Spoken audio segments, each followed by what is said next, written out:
Gautama Buddha once beautifully stated, "You yourself, as much as anybody in the entire universe, deserve your love and affection."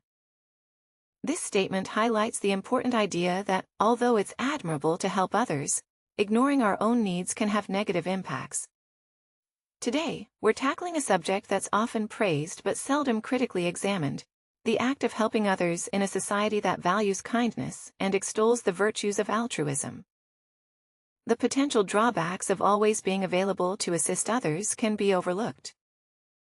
Join us as we explore the less discussed aspects of helping others, revealing 13 unexpected ways it might actually be detrimental to you. We'll discuss everything from the mental strain of Marty syndrome to the gradual weakening of personal boundaries. Get ready to open your mind and reconsider what true compassion means. Let's get started. Number 1. Loss of identity in our earnest effort to aid others. It's quite common to overlook our own needs. As we dive deep into helping those around us, our personal identities might begin to blur, overshadowed by our roles as caregivers, confidants, or saviors.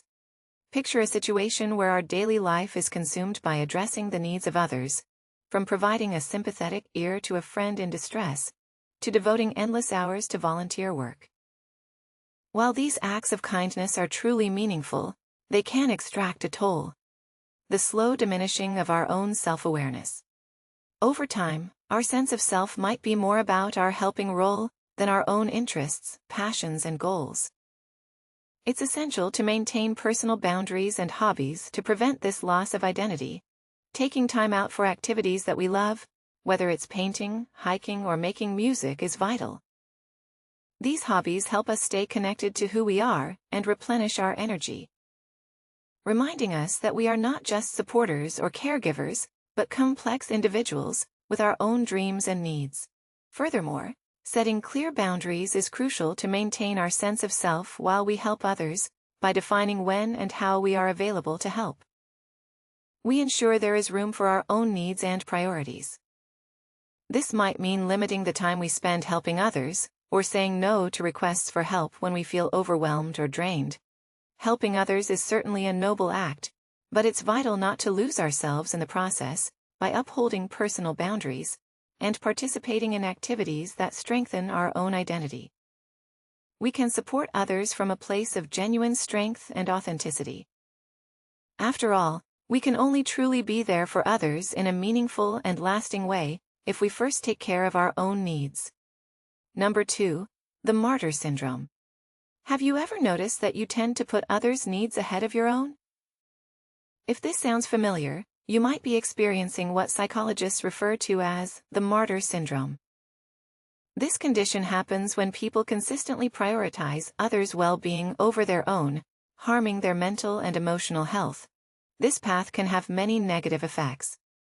The emotional cost of the martyr syndrome is significant by always neglecting our own needs to help others. We risk draining our emotional energy and fostering feelings of inadequacy. As Gautama Buddha wisely said, "You yourself, as much as anybody in the entire universe, deserve your love and affection." However, those suffering from martyr syndrome often find it hard to embrace this essential truth. Self-sacrifice, though admirable in idea, can lead to burnout and bitterness.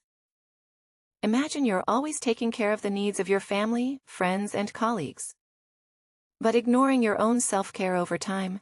This pattern can diminish your well-being and leave you feeling emotionally exhausted.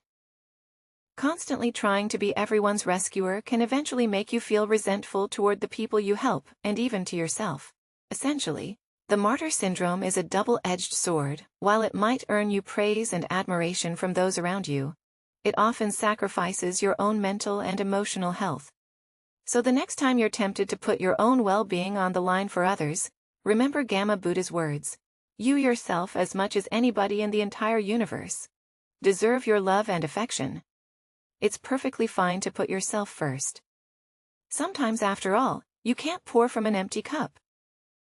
Number 3. Emotional drain. Helping others often means being there to listen and support them. During tough times, this compassionate act is certainly praiseworthy, but it's important to be aware of the emotional toll it can take when we take on others' problems and traumas. Without setting clear boundaries, we expose ourselves to significant emotional strain that can affect our own health. Imagine always carrying the heavy load of others' troubles, feeling their pain as though it were your own over time. This emotional labor can become too much, leading to exhaustion, burnout, and compassion fatigue. Without proper boundaries, helpers can end up emotionally drained, leaving no space for their own needs and self-care. The value of self-care and emotional resilience is critical when helping others. Similar to how flight attendants advise us to put on our own oxygen masks before helping others. It's vital for helpers to look after their own well-being first. Engaging in activities that refresh and restore us, like enjoying nature, practicing mindfulness, or getting support from friends and family, is crucial for keeping our emotional health in check. Moreover, building emotional resilience is crucial for dealing with the inevitable challenges and setbacks that come with helping others. This resilience allows us to recover from tough situations, establish healthy boundaries, and know when to step back to look after our own needs.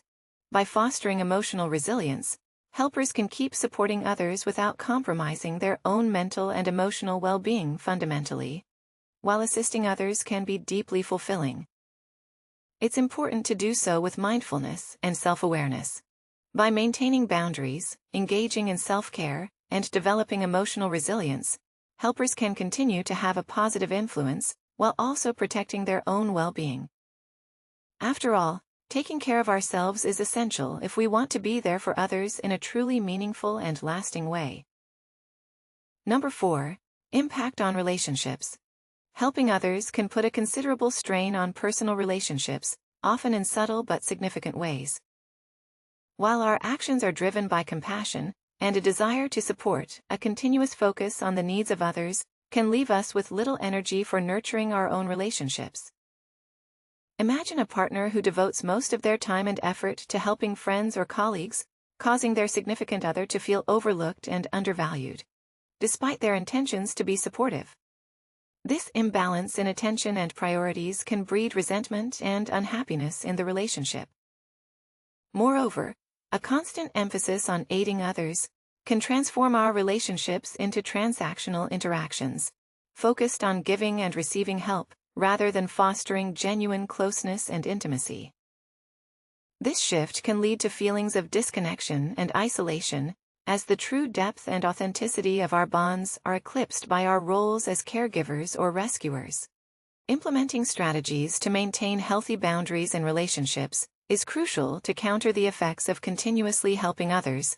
This might mean carving out specific times for quality interactions with loved ones, ensuring these moments are free from distractions or external responsibilities.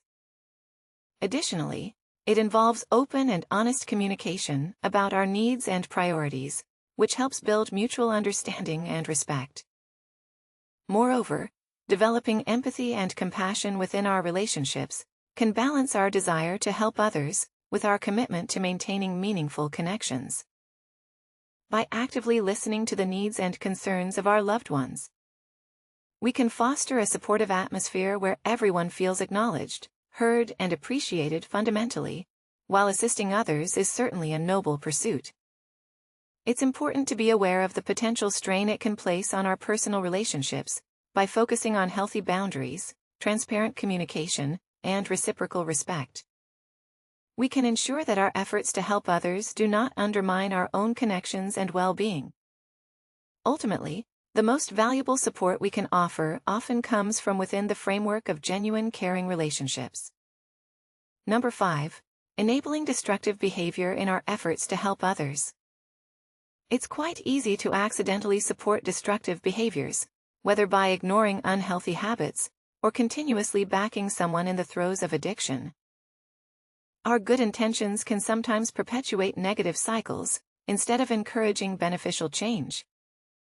Take, for example, a friend battling addiction, driven by a desire to support.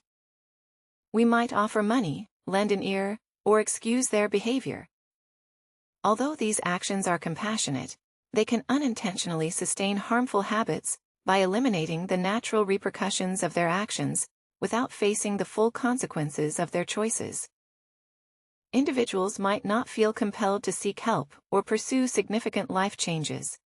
Striking a balance between support and accountability is crucial when aiding others through tough situations. It's important to provide empathy and understanding, but it's equally vital to hold them accountable for their actions and push them to taking charge of their recovery. This could mean setting firm boundaries, giving constructive feedback, or directing them to resources and support networks that encourage positive shifts. By finding the right balance between support and accountability, we can truly assist others without enabling harmful behaviors. This approach is essential for empowering individuals to break free from destructive patterns and regain control over their lives, fostering real growth and transformation, where they can make healthy choices and envision a brighter, more satisfying future. Number 6. Unrealistic expectations in the realm of helping others. There's often a tacit expectation to always be available and supportive, regardless of the personal cost. This can lead to unrealistic expectations, both from those we help and from ourselves. Whether it's replying to messages at all hours, or always placing others' needs before our own, these expectations can foster a cycle of stress and burnout that's hard to escape. Imagine a scenario where a friend or family member depends on us as their primary support, expecting us to be there for them instantly whenever they call. While our natural response might be to meet these demands, to be helpful, the constant pressure to be perpetually available can soon become too much. Setting realistic boundaries and managing expectations are critical for navigating this tricky terrain. This might mean clearly communicating about our availability and limitations, and establishing firm guidelines on when and how we can help. By setting boundaries that honor our needs and priorities, we foster healthy and sustainable relationships. Additionally, managing expectations involves recognizing our own limits and advocating for our right to prioritize our well-being. Even if it disappoints others or seems selfish, by redefining what it means to be helpful, we can preserve our health and well-being while still offering support to others. We can start to question the unrealistic expectations that society often imposes on those who help others, and take back control over our own lives. Although the pressure to always be available and helpful might be deeply embedded in our cultural norms, it's crucial to acknowledge the impact it can have on our well-being. By establishing realistic boundaries, managing expectations, and standing up for ourselves, we can develop a healthier and more sustainable way of helping others. This approach respects our own needs and priorities, while still providing support and assistance to those in need. Number 7. Overlooking red flags. When we dedicate ourselves to helping others, it's easy to miss warning signs or red flags in their behavior. Our eagerness to support can lead us to overlook troubling patterns as mere anomalies, or to minimize the gravity of the situation. Picture a situation where a friend consistently rationalizes their partner's controlling actions, attributing them to stress or short-lived issues in their relationship. Despite clear signs of manipulation or abuse, they might ignore these indicators, hoping they can help their partner change. In such cases, our good intentions could inadvertently allow damaging behaviors to persist unaddressed. It's crucial to develop strategies for recognizing and confronting these warning signs while still protecting our own well-being. One method is to enhance self-awareness and heed our intuition and instincts. If something feels wrong or unsettling, trusting our instincts and delving deeper into our concerns is important rather than dismissing them. Furthermore, keeping open and honest communication with the person we're assisting is key to effectively addressing these signs. This involves sharing our worries in a non-judgmental and empathetic way, providing support, and encouraging them to seek professional help or make positive changes by approaching the situation with empathy and understanding. We create a safe environment where the individual can openly share their experiences and concerns without fear of judgment. Additionally, getting support from trusted friends, family members, or professionals can offer invaluable perspectives and guidance in recognizing and addressing warning signs. Consulting with others who might have different viewpoints or expertise can provide crucial insights and help us gain a fuller understanding of the situation. Ultimately, while helping others is laudable, it's essential to stay alert to any warning signs or red flags that might indicate deeper issues or challenges by fostering self-awareness, keeping open lines of communication, and seeking support. When necessary, we can handle these complexities with compassion and integrity. This ensures that our efforts to help are not only effective, but also sustainable in the long run. Number 8. Dependency issues. Have you ever noticed that the more you help someone, the more they seem to depend on you? This situation underscores a critical aspect of helping others: the potential for creating dependency. While our intentions are good, too much help can inadvertently make the people we're trying to assist overly reliant on us, ultimately impeding their growth and self-sufficiency. From a psychological perspective, dependency can develop when individuals get used to receiving help for even minor tasks. Over time, they may start relying on others to solve their problems or fulfill their needs, instead of building their own skills and resilience. This dependency can be particularly damaging when people are capable of handling challenges on their own, but opt not to because of the readily available help. Real-life examples vividly illustrate the negative effects of fostering dependency through excessive assistance. Consider a parent who always intervenes to solve their child's minor problems like forgotten homework or disputes with friends. Although the parent aims to protect their child from difficulties, they unintentionally deprive them of the chance to learn from their mistakes and develop problem-solving skills. Similarly, in professional environments, managers who excessively control their teams may stifle creativity and initiative, leading to employees who wait for instructions rather than taking charge of their tasks. Ultimately, dependency issues can lead to a cycle of learned helplessness, where individuals believe they can't tackle challenges without help as helpers. It's crucial to find the right balance between providing support and fostering independence. True empowerment is about giving others the tools and confidence to handle life's challenges on their own. Number 9. Financial strain. One aspect of helping others that's often overlooked is the potential financial strain it can cause. Even with the best intentions, consistently providing financial support to others can carry hidden costs that impact more than just our bank accounts.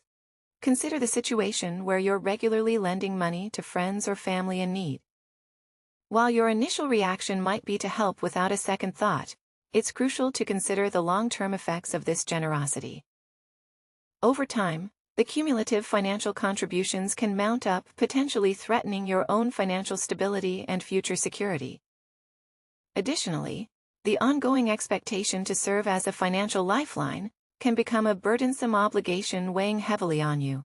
You might find yourself foregoing your own financial goals and dreams to accommodate the needs of those you're helping, which can ultimately reduce your own sense of control and independence over your finances. Setting healthy financial boundaries is essential to prevent financial strain when assisting others.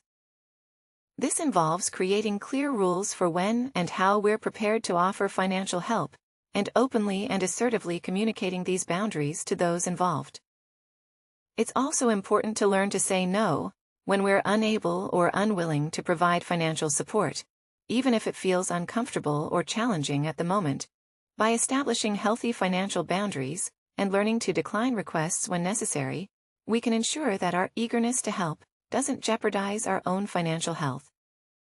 True assistance goes beyond merely providing financial aid. It's about empowering others to become self-sufficient and resilient. In challenging times, often, the most significant support we can provide is the encouragement and backing for others to become independent. Number 10. Resentment and bitterness in the act of helping others. A subtle, yet significant risk often remains unnoticed. The gradual build-up of resentment and bitterness, even with the best of intentions, feelings of resentment can slowly emerge, especially when our assistance is neither reciprocated nor appreciated as expected. Imagine investing considerable time and resources to support a friend through tough times, only to feel your efforts go unrecognized and unvalued over time. Such feelings can deepen, undermining the trust and goodwill that once underpinned the relationship. Resentment can be particularly sharp when the help we provide isn't returned in any form. Be it through lack of gratitude, failure to acknowledge our efforts, or an absence of reciprocal support. When we find ourselves in need, these perceived slights can lead to bitterness and disillusionment. Finding healthy ways to address and manage these feelings of resentment is crucial for both our well-being and the health of our relationships. One way to deal with resentment is to try to understand why we feel it towards others. Maybe they're going through tough times or facing their own challenges which can affect how they act. By realizing this, we might find it easier to forgive them and be more understanding. It also helps to set clear boundaries and express our needs clearly. When we do this, it creates a healthier relationship where both people respect each other's limits, which can stop resentment from building up. Dealing with resentment means facing uncomfortable feelings and talking openly about them, whether it's by writing in a journal, talking to a therapist, or having honest conversations with the people involved. Taking action to deal with resentment can lead to healing and fixing things by dealing with our feelings in a healthy way. We can let go of bitterness and feel more at peace. Number 11. Self-neglect. In our efforts to help others, we often forget to take care of ourselves. We might spend a lot of time looking after friends, family, or coworkers, leaving little time for ourselves. Picture a situation where we're always putting others first, ignoring things like getting enough sleep, eating right, or taking breaks to relax. Eventually, this neglect can wear us down physically, emotionally, and mentally, leading to exhaustion, burnout, and less resilience. It's really important to remember to be kind to ourselves and take care of our own needs just like we would for a friend. This means knowing our limits, setting boundaries, and making sure we prioritize our own well-being. Taking care of ourselves can mean different things, like doing things we enjoy, practicing mindfulness, or getting support from loved ones or professionals. When we make self-care a priority, it helps us recharge emotionally, become stronger, and keep helping others in a sustainable way. While helping others is important, we can't do it well if we're not looking after ourselves by taking care of ourselves first. We not only stay healthy but also become better at making a positive difference in others' lives. So remember, helping others starts with taking care of ourselves. Number 12. Neglecting personal needs. It's common to forget about our own needs when we're busy helping others. Whether we're supporting a friend in crisis or always putting others first, we might end up neglecting ourselves. Picture a situation where we're constantly available, taking care of everyone else, but forgetting about our own health and happiness over time. This can make us feel drained, tired, and overwhelmed. When we focus too much on others, we often forget to take care of ourselves. We might not get enough sleep, eat well, or exercise regularly. Without these basic forms of self-care, we become more stressed, sick, and emotionally worn out. It's important to find ways to prioritize our own well-being while still being there for others. One way to take care of ourselves is by setting aside time each day for things like meditation, writing in a journal, or taking a walk outside. We can also make sure we're clear about when we're available to help others, so we have time for ourselves too. It's important to be kind to ourselves and recognize that our own well-being matters just as much as anyone else's. When we prioritize taking care of ourselves, we have more energy and ability to help others in meaningful ways. Basically, while helping others is important, we need to remember to take care of ourselves first. If we're not doing well, we can't help others effectively by focusing on our own needs and practicing self-care. We make sure we're helping from a place of strength, not exhaustion. It's only when we're okay ourselves that we can really be there for others in a lasting and meaningful way. Number 13. Compassion fatigue. To deal with compassion fatigue, it's important to find ways to take care of ourselves and build up our emotional strength. Again, one way is to create rituals for self-care that help us feel better emotionally. This could mean things like setting aside time for hobbies we enjoy, spending time with loved ones, or practicing relaxation techniques like deep breathing or meditation. taking breaks and doing activities that recharge us can help prevent burnout and keep us feeling balanced. It's also helpful to find support from others who understand what we're going through. Talking to colleagues or joining support groups can provide a sense of community and validation, reminding us that we're not alone in facing these challenges. Additionally, setting boundaries around our work and knowing when to take breaks is crucial. It's okay to say no to extra responsibilities sometimes and prioritize our own well-being. By taking care of ourselves, we can continue to help others effectively and sustainably, dealing with compassion. Fatigue requires us to actively engage in activities that nurture our well-being and replenish our emotional reserves. Engaging in activities that bring us joy and relaxation, such as meditation, exercise, or spending time in nature, can help us reconnect with ourselves and find moments of peace amidst the challenges we face. Moreover, seeking support from peers, mentors, or mental health professionals can provide a vital lifeline for helpers struggling with compassion fatigue by sharing our experiences and vulnerabilities with others who understand the unique challenges of helping professions. We can find solace, validation, and guidance in navigating the complexities of compassion fatigue. Furthermore, setting healthy boundaries is essential in preserving our well-being in the face of compassion fatigue. This means learning to say no when we need to, prioritizing our own needs, and recognizing when we're reaching our limits. Practicing self-compassion is also crucial. It involves treating ourselves with kindness and understanding, just as we would a friend who is struggling, by taking proactive steps to care for ourselves and seek support when needed. We can better manage compassion fatigue and continue to make a positive impact in the lives of others. Recognizing our own limits and knowing when to say no is crucial for avoiding burnout and putting our needs first. Likewise, showing ourselves kindness through self-compassion helps us stay strong when faced with tough times.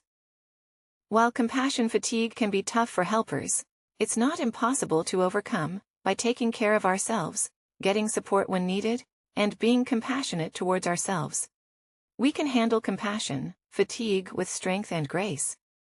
This means we can keep helping others in a way that's sustainable and meaningful in the realm of aiding others. It's vital to acknowledge the complexities and potential pitfalls inherent in such a noble pursuit. While the intention to assist is admirable, there are various challenges that can arise along the way, demanding our vigilance and self-awareness. One such challenge is the risk of burning out and experiencing compassion fatigue, where the constant exposure to others' suffering can deplete our emotional reserves and leave us feeling exhausted and overwhelmed. Additionally, there's the peril of unintentionally enabling destructive behaviors or overlooking warning signs, which underscores the importance of navigating the helping journey with careful discernment to navigate these challenges effectively. It's imperative to prioritize our own well-being through self-care practices.